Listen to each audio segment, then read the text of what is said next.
Ауызашардың 4-ші күніне арналған ас мәзірімізде духовкада піскен тауық, қарапайым салат. Бисмилля деп бастаймыз. Тауығымызды толықтай құрғатып аламыз. Соусын дайындаймыз. Сары майға сарымсақ, паприка, дәмдеуіштерді қосып, араластырып, тауыққа толықтай осылай жағып шығамыз. Бір пачка тұзды табамызға салып, тауықты 1,5 сағаттай 150 минутта пісіреміз. Салатымызға барлығын ұзыншалап турап, майонез қосып, араластырамыз.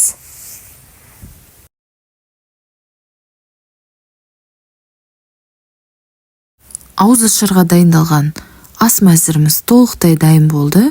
Ұстаған оразаларыңыз қабыл болсын.